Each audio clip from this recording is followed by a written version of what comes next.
What would you think if suddenly the thing that your livelihood depended on, as well as your lifelong dream, just disappeared?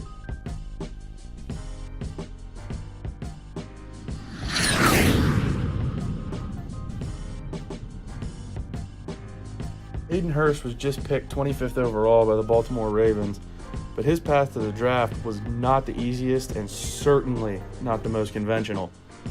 As a kid in Jacksonville, Florida, Hayden Hurst was always the first one picked for games of any sport.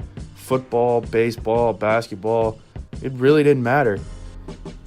These athletic abilities quickly carried over into high school when, as a freshman, this dude was 6'3", throwing 90-mile-per-hour fastballs in the Florida State Championship game for his high school, the Bulls School. Just think about that. 14, 15-year-old kid pitching the state championship in one of the best states for baseball in the entire country. I mean, he had to have nerves of steel. Or so you would think. 4 years later, he'd grown 2 more inches to 6'5", and that fastball of his ticked up to 97 miles per hour. He was expected to go pretty early in the 2012 MLB draft, but his college offer from Florida State, which a lot of people thought he was going to follow, caused him to fall all the way to the 17th round, where he was picked by the Pittsburgh Pirates. He signed with a $400,000 signing bonus and reported to the Pirate City complex in Bradenton, Florida, which is the team's headquarters outside of Pittsburgh. After a summer of training, he attended the fall instructional camp, and that's when things started to take a turn for the worse. All of a sudden, he just simply could not hit his targets. He was overthrowing people in the field and couldn't hit the catcher's glove in the bullpen and on the mound. His work continued through the fall, and he returned the next spring to keep working. Instead of the issues he had the previous year, he entered the spring rejuvenated and was really pitching some of the best ball he ever had. But that's when the injury happened. An injury to his bicep put Hurst on the shelf for a short time, and when he returned, the yips that he developed the previous year were back, and he just couldn't hit a spot anymore. Coaches worked with him to solve it as a mechanical issue, but they couldn't find any solution. Finally, he started working with a pitching coach named Scott Ellerton. Instead of just working with his mechanics, they started setting small goals like hitting certain targets rather than his typical throwing regimen, and things started to get better. He was able to hit smaller and smaller targets, and his confidence started to increase again.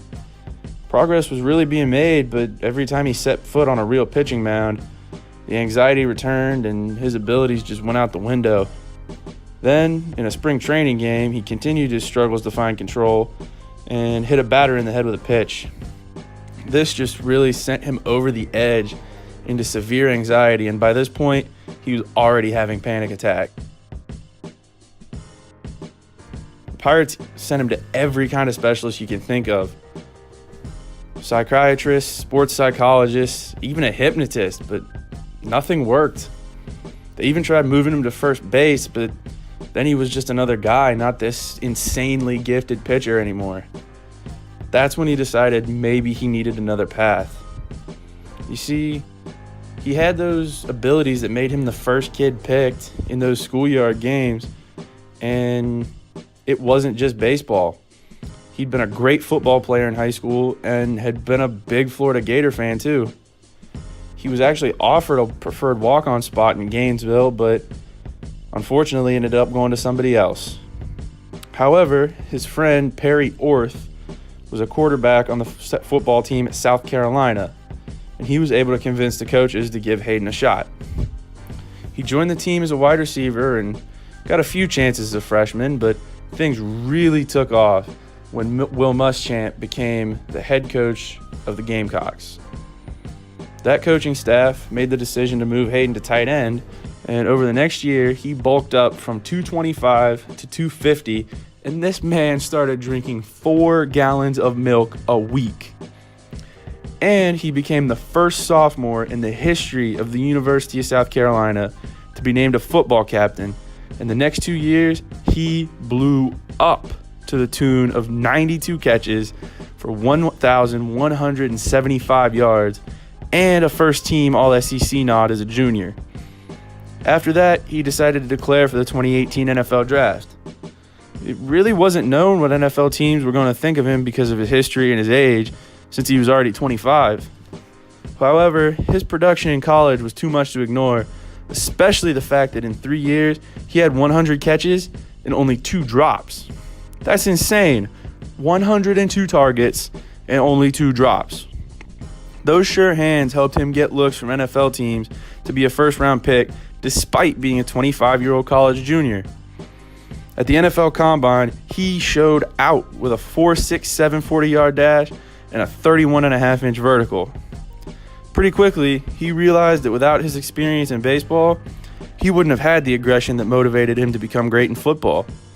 And finally, at the age of 25, Hayden Hurst was picked 25th overall in the NFL Draft by the Baltimore Ravens. 6 years after he was a 17th round pick for the Pittsburgh Pirates, and 3 years after he gave up on what he thought was his dream, for what turned out to be the best thing he could have ever done. After the draft, he said this through the Ravens Twitter account: "A dream come true. Thank you to the Ravens for believing in me.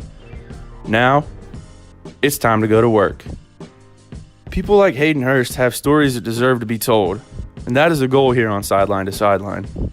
If you're interested in supporting these projects, please like and subscribe, as we will have much more content coming very soon.